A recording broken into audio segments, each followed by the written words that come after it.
বোলপুরের রাঙাবিতান গেস্ট হাউসে মুখ্যমন্ত্রী মমতা বন্দ্যোপাধ্যায়ের সঙ্গে সাক্ষাতে অনুব্রত মণ্ডল এই মুহূর্তে বড় খবর দিচ্ছে আপনাদেরকে। আপনারা জানেন যে বীরভূমে ইতিমধ্যে পৌঁছে গিয়েছেন মুখ্যমন্ত্রী মমতা বন্দ্যোপাধ্যায়। এবার তার সাথেই দেখা করতে বোলপুরের রাঙাবিতান গেস্ট হাউস সেখানেই পৌঁছে গিয়েছেন অনুব্রত মণ্ডল। মুখ্যমন্ত্রী মমতা বন্দ্যোপাধ্যায়ের সঙ্গে সাক্ষাৎ করার জন্যই সেখানে পৌঁছে গিয়েছেন তিনি। আপনারা জানেন যে বীরভূমে মমতা বন্দ্যোপাধ্যায় আগামীকাল ভাষা আন্দোলন করবেন, পাশাপাশি তার প্রশাসনিক সভাও রয়েছে এবং আজ তিনি পৌঁছে গিয়েছেন ইতিমধ্যেই বীরভূমে। সেখানে মুখ্যমন্ত্রী মমতা বন্দ্যোপাধ্যায়ের সঙ্গে দেখা করার জন্য রাঙাবিতান গেস্ট হাউসে পৌঁছে গিয়েছেন অনুব্রত মণ্ডল। এই মুহূর্তের বড় খবর দিচ্ছি আপনাদেরকে। মনা বীরবংশী আমাদের সঙ্গে টেলিফোনে রয়েছেন প্রতিনিধি, এই নিয়ে আরো বিস্তারিত জানবো। মনা, ঠিক কি আপডেট পাচ্ছ? মুখ্যমন্ত্রীর সঙ্গে দেখা করতে অনুব্রত মণ্ডল তিনি পৌঁছে গিয়েছেন। দেখো অভিক, যে জল্পনা ছিল বীরভূমের রাঙামাটির জেলাতে যে অনুব্রত মণ্ডলের সাথে তাহলে কি রাজ্যের প্রশাসনিক প্রধান মুখ্যমন্ত্রী মমতা বন্দ্যোপাধ্যায়ের সাক্ষাৎ হবে, হ্যাঁ অবশ্যই সেই চিত্রটাই কিন্তু সত্য হলো। আর সেই ছবি কিন্তু মূলত উঠে এলো বোলপুরে, সেটা কিন্তু বলা যেতে পারে।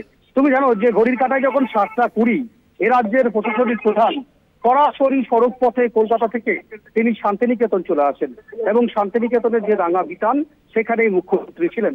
তারপরে আমরা দেখলাম যে এক এক করে কিন্তু সকলেই ঢুকছিলেন। তারপরে দেখা গেল যে WBSRD এর চেয়ারম্যান অনুব্রত মণ্ডল তিনি কিন্তু সেই রাঙাবিতানের উদ্দেশ্যে একেবারেই, যেটা বোলপুর থেকে সিউড়ি যাওয়ার যে মূল রাস্তা বাঁ দিকেই পড়ে, সেই প্রথম যে নিরাপত্তা, সেই নিরাপত্তা সেখানে অনুব্রতকে কিন্তু এন্ট্রি দিল, অর্থাৎ অনুব্রতকে প্রবেশাধিকার দিল। অনুব্রত ঢুকে গেলেন এবং ঢুকে যাওয়ার পর তারপর দেখলাম মন্ত্রী চন্দ্রনাথ সিংহ, সিউড়ি তৃণমূল কংগ্রেসের বিধায়ক বিকাশ রায়চৌধুরী এবং কোর কমিটির আরো একজন গুরুত্বপূর্ণ সদস্য সুদীপ্ত ঘোষ, তারা কিন্তু ঢুকলেন। দেখো অবশ্যই বেশ কিছুক্ষণ পরেই দেখলাম তারপরেই এক এক করে কিন্তু বেরিয়ে এলেন এবং তারপরেই আমরা জিজ্ঞাসা করেছিলাম অনুব্রত মণ্ডলকে, আমরা জিজ্ঞেস করেছিলাম রাজ্যের মন্ত্রী চন্দ্রনাথ সিংহকে। চন্দ্রনাথ সিংহ শুধু বললেন বেরোনোর সময়, তিনি যেহেতু রাজ্যের ক্ষুদ্র কুটির ও মাঝারি শিল্প বস্ত্র বিভাগের মন্ত্রী, বোলপুরে তৃণমূল বিধায়ক, কারাগার মন্ত্রীর দায়িত্ব তিনি রয়েছেন, খুব স্বাভাবিকভাবেই বলা যেতে পারে যে মন্ত্রী কিন্তু পরিষ্কারভাবে ক্যামেরার সামনে বললেন যে অনুব্রত মণ্ডলের সাথে রাজ্যের প্রশাসনিক প্রধান মুখ্যমন্ত্রী কিন্তু তার সঙ্গে সামনাসামনি কথা হয়েছে। দেখো দেখার বিষয় যে অনুব্রতর সাথে তৃণমূল সুপ্রিমো মমতা বন্দ্যোপাধ্যায়ের ঠিক কি কথা হয়েছে সেটা অবশ্য আমরা সময় গড়ালে হয়তো বুঝতে পারবো, বলতে পারবো।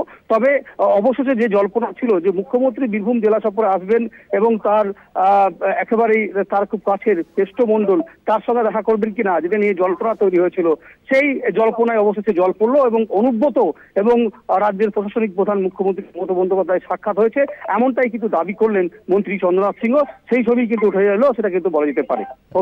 ধন্যবাদ মনা তোমায়। মনা বীরবংশী আমাদের সঙ্গে টেলিফোনে ছিলেন প্রতিনিধি। আপনাদেরকে এই মুহূর্তে এক্সক্লুসিভ খবর দিচ্ছি, কলকাতা টিভিতে সেই ছবিও রাখছি আপনাদের সামনে। আপনারা জানেন যে বীরভূমে বোলপুরে ইতিমধ্যেই পৌঁছে গিয়েছেন মুখ্যমন্ত্রী মমতা বন্দ্যোপাধ্যায়। মুখ্যমন্ত্রীর সঙ্গে দেখা করার জন্য রাঙাবিতান গেস্ট হাউসে সেখানে পৌঁছে গিয়েছেন অনুব্রত মণ্ডল এবং তার সঙ্গে রয়েছেন তৃণমূল বিধায়ক তথা রাজ্যের মন্ত্রী চন্দ্রনাথ সিনহা, পাশাপাশি কোর কমিটির আরো এক সদস্য সুদীপ্ত ঘোষ, তিনিও সেখানে পৌঁছে গিয়েছেন। মুখ্যমন্ত্রী মমতা বন্দ্যোপাধ্যায়ের সঙ্গে দেখা করতে পৌঁছে গিয়েছেন অনুব্রত মণ্ডল। এই মুহূর্তে এক্সক্লুসিভ খবর দিচ্ছি আপনাদেরকে কলকাতা টিভিতে যে আগামীকাল প্রশাসনিক সভা রয়েছে, পাশাপাশি ভাষা আন্দোলন করবেন মুখ্যমন্ত্রী মমতা বন্দ্যোপাধ্যায়। তার আগে এই মুহূর্তে পৌঁছে গিয়েছেন সেখানে, আর তার সঙ্গে দেখা করতে অনুব্রত মণ্ডল তিনি পৌঁছে গিয়েছেন রাঙাবিতান গেস্ট হাউসে। বোলপুরের রাঙাবিতান গেস্ট হাউসে মুখ্যমন্ত্রী মমতা বন্দ্যোপাধ্যায়ের সঙ্গে দেখা করতে পৌঁছে গিয়েছেন অনুব্রত মণ্ডল। তার সঙ্গে রয়েছেন রাজ্যের মন্ত্রী চন্দ্রনাথ সিনহা, রয়েছেন কোর কমিটির সদস্য সুদীপ্ত ঘোষ।